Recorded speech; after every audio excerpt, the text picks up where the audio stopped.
Okay, greetings everyone from a kind of sick Umber Rays. Actually, not just kind of sick.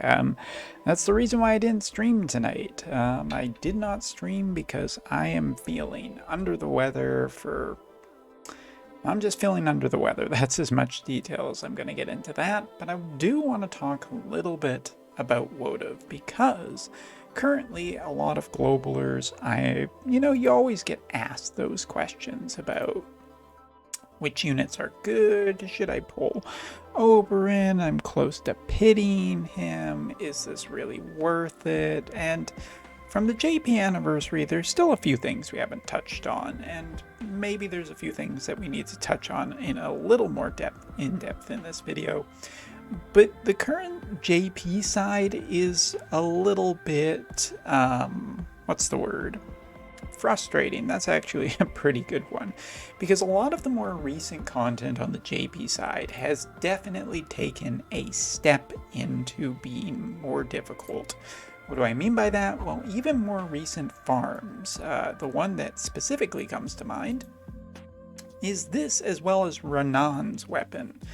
And both of these farms feature pretty difficult enemies. I wouldn't say that it's impossible or anything like that, but I'd say that they're pretty unfriendly to groups because of various things, such as status effects or just many enemies.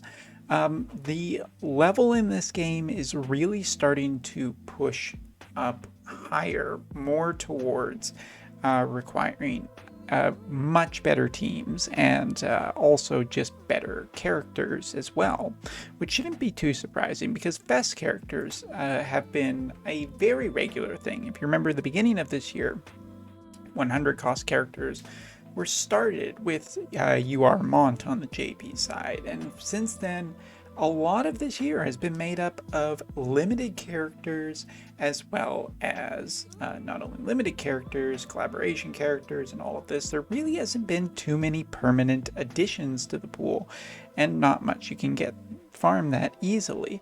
Now, on the JP side, we're also looking at raids becoming just kind of crazy.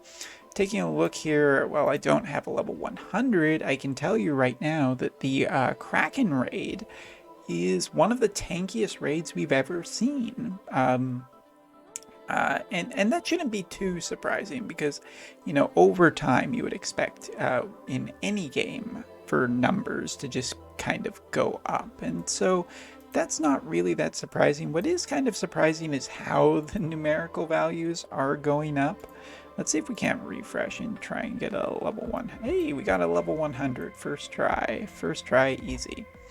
Here we go. We have this 170,000 HP, and from what I've heard, even like manual full cloud teams have a pretty hard time being able to do this. Not just those teams, but also like really highly composed, incredibly specific vision card teams are having a really difficult time being able to kill this raid in a single go. And that's kind of just the story of the JP side recently. A lot more difficult farms, a lot more difficult events, and I'm sure that is going to become a little bit better after the anniversary starts, because we are getting second vision cards for characters, with a huge caveat that the character as well as the vision card needs to be level 99. So if you have a whole bunch of vision cards that aren't maxed yet, well, this is going to push people into maxing vision cards, because that's the only way you can use the double vision card system, and that's going to make a lot of these fights probably much more reasonable, much more in line with how things used to be. So yeah, when it comes to espers, or when it comes to just the challenges that are being put forth in the game on the JP side right now, they are more difficult, they are more tanky, and they might become more in line with the previous time after the anniversary has happened and after we've seen our quality of life updates that are going to be coming out this weekend, as a matter of fact. So with that all being said, getting to the point of this video, 5 minutes in, we're talking about the best characters today, specifically with Renon, Joom, and Setia, which are the ones that I think are the best. What are my expectations for future characters, and should globalers really be passing up on certain stuff to get these characters? And the answer, I think, very easily is yes. I think that at this point, it's pretty obvious that these characters are insanely good. They were among the most common characters in the high-level tournament that happened over the 2nd anniversary, and for good reason too. So let's take a look, just in case people don't know. So first off was Joom. Joom is basically a physical tank capable of upping her resistance when enemies attack her, and she is stunningly good at a lot of different things. Her only real weakness is ice magic, which is not too prevalent of an actual thing.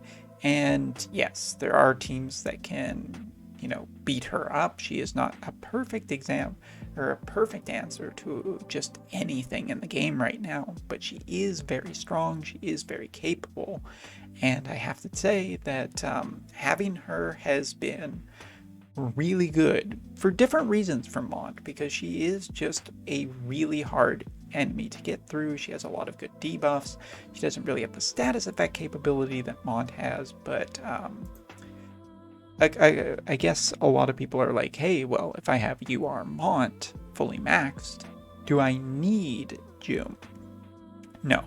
Joom is very much a luxury in that sense. If you're wondering about whether or not she is going to, wow, all of a sudden I don't need anything. It's everything is super easy. This is way better than Mont. That's not quite the case. Joom is very powerful, especially when combined with her new vision card and her new summon, the Golden Ahriman.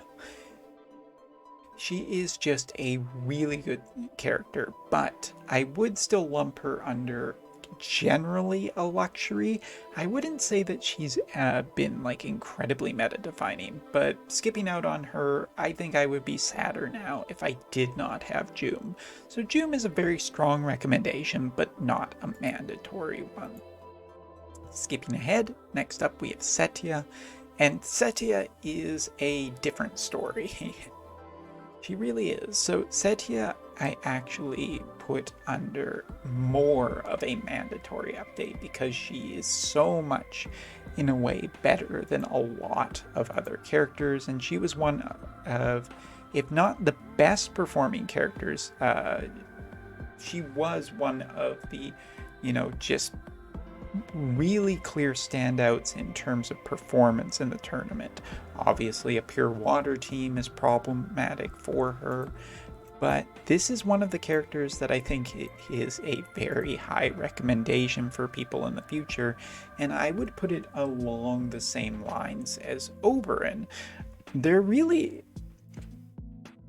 While Noctis is a very good character, and so is Aranea, and so is Prompto, all three of those characters have seen lesser use recently because of the best characters that have been showing up, and Setia is definitely one of the prime characters who has really, really, really night and day different, or night and day better from a lot of other aerial units. Combined with her vision card and her summon, she essentially has almost nothing in the way of AP problems. She has just debuff. She can remove beneficial things towards her enemies, and you can check all of that, of course, with the other reviews I've done previously in the past if you'd like more details.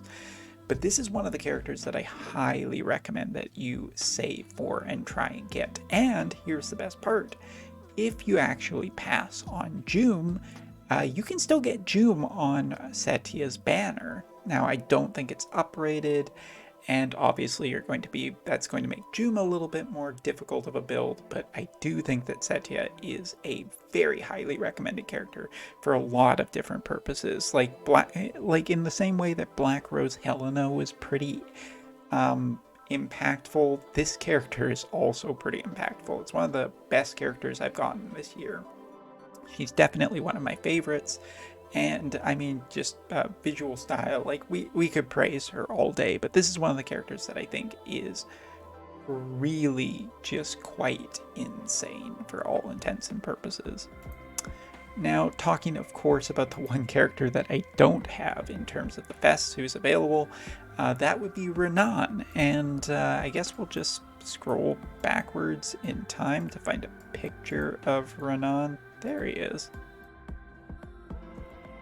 Renon is another incredibly well-stacked character, and unfortunately at this point in time, we don't have quite as much information or data about just how good he is. I've seen a few level 120s, but he was not really been around long enough for him to be included in the tournament. But given how good Skahal was getting into the quarterfinals in some teams in the Leona's second anniversary tournament, I think that Renon definitely has a place in the future, because he is already a powerful character, and with Skahal, that is an incredible team effort. So yeah, I mean, all three of these characters are just really good, and I would put them probably higher than collaboration characters, because their kits are just so much better than a lot of the other stuff we've seen.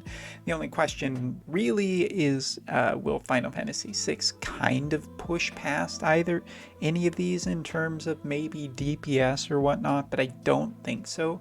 Warrior of Crystal's characters thus far have been very clearly just insanely well built, not just because of that, but also by the fact that they get essentially vision cards and summons that completely negate some of their initial weaknesses. One of the things we hadn't talked about yet was the vision card that has recently come out post Renon. That is effectively Renon's summon. And yeah, this is the real deal. The summon is way better than I thought it was going to be. Lots of HP, lots of magic, but an 18 agility goes a long way to improving one of my biggest complaints about Renon. Not even to just talk about the fact that the Esper is essentially built for him with lightning attack, magic attack, missile resistance, protecting this character from long-range attacks. And then the vision card is also really good, giving HP magic and critical damage and an agility boost. All of this just points to the fact that, the Warrior of Crystals at this point have been the most, even though I would have come out as saying that I hate the fast system, and I really do, even though there's a pity system, like removing the 9 steps, which is beneficial for more free-to-players, I can't deny the fact that these characters are insanely good and insanely good value, and feel like they are keeping their value really nicely compared to a lot of other characters. I have no issues with Joom and Setia, and at this point, just compared to those two, there really hasn't been anything that surpassed either of those units in terms of DPS or functionality overall. The best characters are definitely that good. So when we think about the next character to come out, the Warrior of Crystal of Ice in December, and I believe it's either Earth or Dark in January, wrapping up this Another Story project that they have going on. Can you find Renon here somewhere?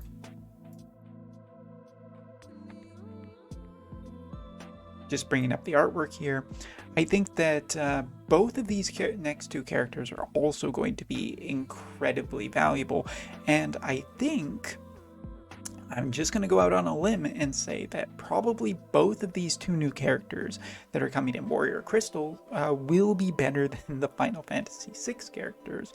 I'd even almost be willing to make a bet right now, but this might not be the time for that. I mean, honestly, yeah. I'm making this video for any specific reason other than just stuttering a whole bunch, I have to say that the Warrior Crystals are massive recommendations from me. How you tackle the banners is important, whether you like Joom or whether you have a specific character you like, but thus far, out of all three of the ones that have been revealed, Setia is my highest recommendation, and definitely one of my favorite characters of the entire year in Wotv. Since the previous second anniversary, they feel like they're incredibly good at keeping their value, even against newer units that come out after them. And I have just total faith at this point that the following two will also be really great. It's really tempting me to actually skip all of Final Fantasy VI and only invest in the Warrior of Crystals that are coming up, because a Ice 100 cost and a Earth or Dark, depending on what the last guy is actually classed as, man, does it look good right now. It really, really, really does. So for Globalers, something to think about whether you are keeping an eye out for the Final Fantasy VI, which of course I will cover early into next week or late this week, depending on what your switch over of a week is. Some people say that the new week starts on Sunday. I think that's wrong, but that's not what this video is about.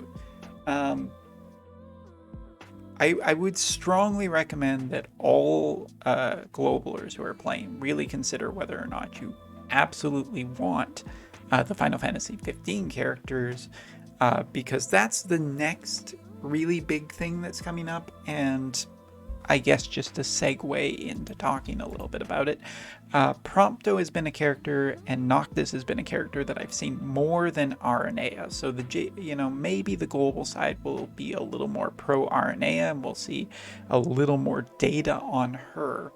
But I can say that Noctis is an absolutely solid character in terms of DPS functionality and everything like that, both PvP and PvE. I've used him to great success in both for a while, but I have to say that ever since then, I've switched very much into just really focusing on best characters, and I've been getting what feels like just better results. So yeah, there was definitely a point to this video, but I think my head might not be in the right place. Yeah. So that's all I want to talk about for this video. Best characters are definitely worth saving for, and they are definitely worth planning. But if I'm going to give a right now recommendation, pre all 5 coming out, it's definitely Setia. I think is the one that you can't skip. Anyway, that's all for now. Thanks for watching, and see you in the next video.